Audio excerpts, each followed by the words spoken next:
PFAS is a class of chemicals.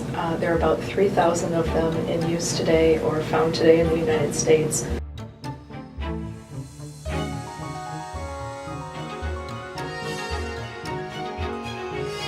They're per- and polyfluorinated alkyl substances. So they basically have carbon and fluorine attached and to form a water repellent bond. So they're used in a lot of consumer and industrial products. The chemicals have been around for a very long time. I think it was Scotchgard that was introduced in the 1940s. So chemical companies have known what they are and have studied them for some time, but it's only been in the last 10 years or so, maybe a little bit longer, that the general public has been asking more questions about them. So depending on the PFAS, they've been tied to various forms of cancer, reproductive issues, endocrine issues, developmental delays. So a child rolling around on a Scotch-guarded carpet might have certain types of problems. People have been considering to be levels that aren't risky at all, now are considered to be way too high.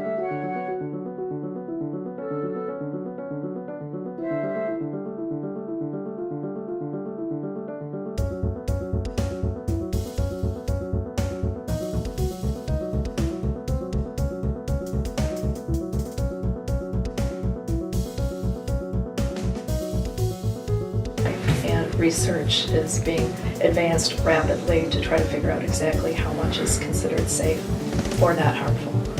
And what we're finding is everywhere we test, we're likely to find some sort of PFAS. I think it's been noticed too late for many people. There are lawsuits in Michigan and elsewhere concerning deaths that are suspected to be attributed to PFAS-related causes.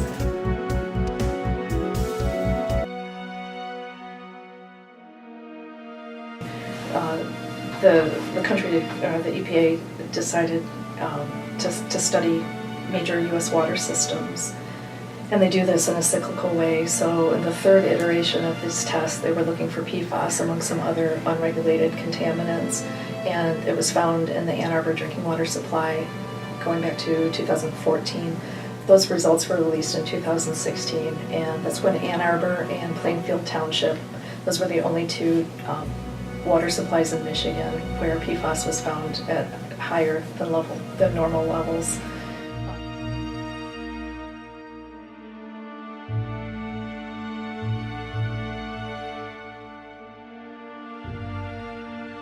Across the state, I've been able to find at least 100 companies that are sending PFAS into wastewater treatment plants. It's an effort that the state is organizing. They're doing all the testing. I've used Freedom of Information Act requests to get the names of those companies and to figure out exactly how high the levels are. There are high levels basically across the state.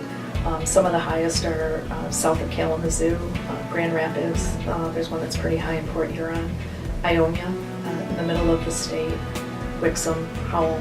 And the Great Lakes Water Authority has, I believe it's 51 or 52 confirmed contributors of PFAS into that system.